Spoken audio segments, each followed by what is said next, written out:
से कहते हैं सांस लेने के दौरान हवा यानी वायु जिस मार्ग से जाती है उसे हम श्वसन मार्ग कहते हैं।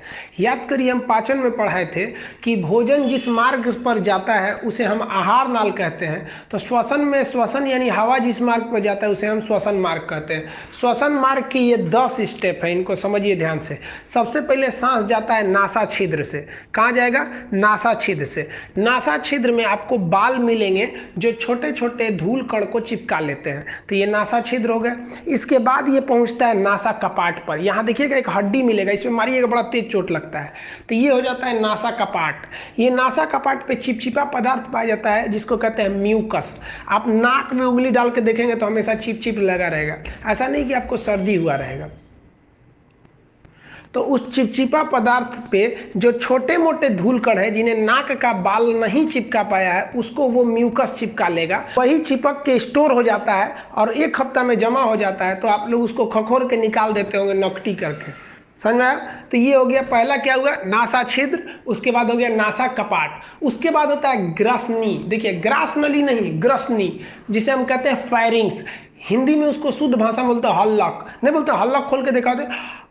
ये जो हल्लक दिखता है यहाँ से एकदम वहाँ पे वो वाला भाग, उसे हम क्या कहते हैं? फेरिंग्स या ग्रसनी। ग्रसनी एक ऐसा जगह है जहाँ भोजन भी जाता है, हवा भी जाता है। इसे हल्लक खोलेंगे ना, अरे सांस भी वहीं ले रहे हैं, हवा भी वो उसी में छोड़ रहे हैं। तो दूसरा क्या होता है? ग्रसनी यानी फेरिंग्स होता है। उसके बाद होता है लैरिंग्स। लैरिंग्स को क्या कहते हैं? हम स्वर तंत्र कहते हैं। ये गले में होता है, इसे हम वॉइस बॉक्स कहते हैं। इसको दबा दीजिएगा तो आवाज़ नहीं निकलेगा। देखिए यहाँ से हम दबा देंगे तो आवाज़ नहीं निकलेगा। तो आपको ये 4 तक तो समझ में आ गया। पहला बोलिए तो नासा छिद्र, नासा कपाट, फेरिंग्स, उसके बाद लैरिंग्स। नासा छिद्र, नासा कपाट, फेरिंग्स, लैरिंग्स। लैरिंग्स के बाद जो आता है वो ट्रैकिया आता है। ट्रैकिया मतलब होता है सांस नली। ये लंबी सी नली, ये ट्रैकिया हो गया। अब यहाँ समझिए फिगर से, लैरिंग्स ये ट्रैकिया होता है, ये सांस नली होती है। अब इस सांस नली पे ना एक सी शेप का कार्टिलेज यानी हड्डी की, जो आपको हड्डी पता है ना, हड्डी की एक क्वालिटी होती है, कमजोर हड्डी होती है, वो उसे कार्टिलेज कहते हैं। वो हड्डी के समान ही होता है। तो ये सी शेप का कार्टिलेज से उसको पाइप को पकड़े रहती है। क्यों पकड़े रहती है?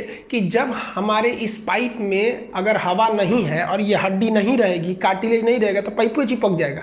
चिपक जाएगा तो सांस नहीं ले पाएंगे, मर जाएंगे। समझ में?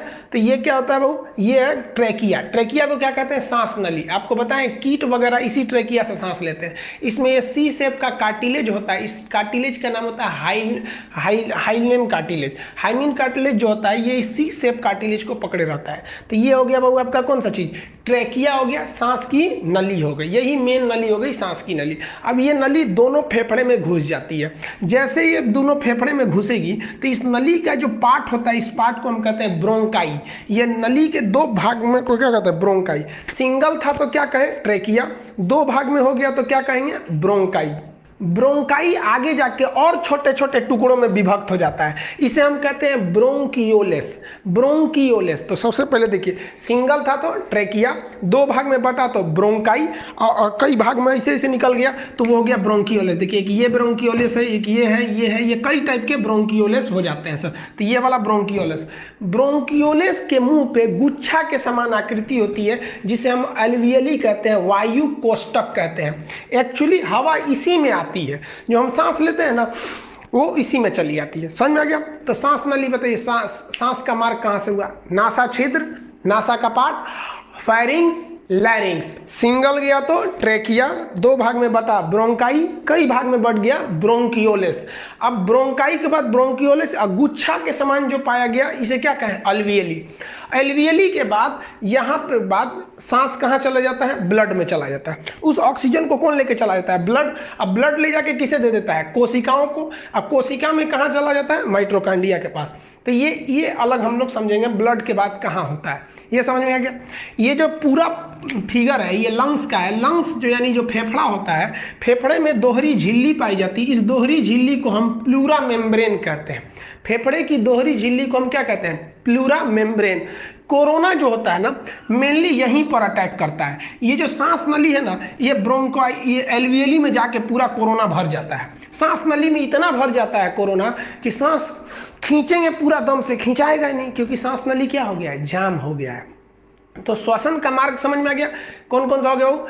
नासा छिद्र, नासा का पार्ट, दो के ग्रुप में, नासा छिद्र, नासा का पार्ट, फायरिंग्स, लैरिंग्स। अब यहाँ हो गया ट्रैकिया, ब्रोंकाई, ब्रोंकाई आगे जाके ब्रोंकियोलिस और एल्वियली में पहुंचेगा। एल्वियली में वो हवा छोड़ देगा और एल्वियली में क्या हो जाएगा वो ब्लड आएगा।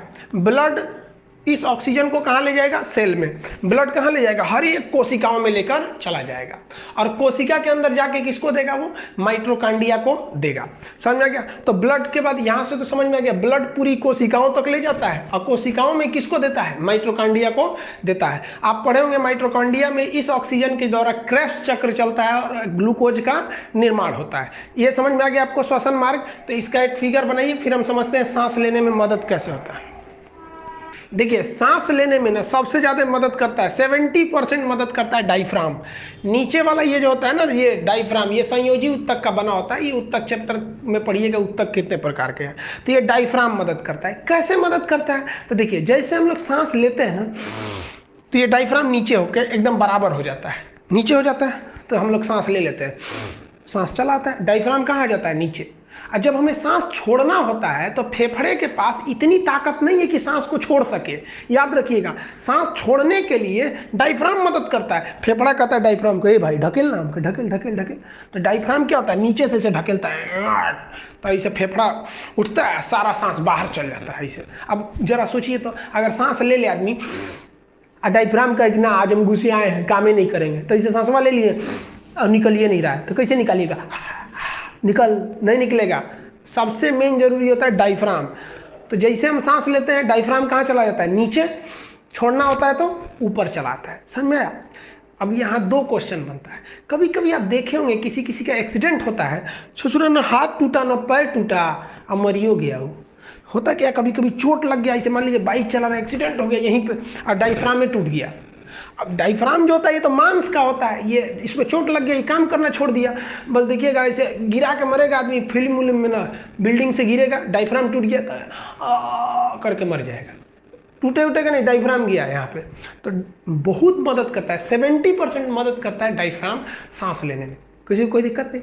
अब आप कहिएगा कि सर अगर कोई महिला गर्भवती होती है तो उसके डायफ्राम को नीचे जाने का जगह नहीं रहेगा, वहाँ तो इतना बड़ा उसमें लड़का आ जाएगा पेट में, अब डायफ्राम नीचे कैसे जाएगा? तब क्या होगा?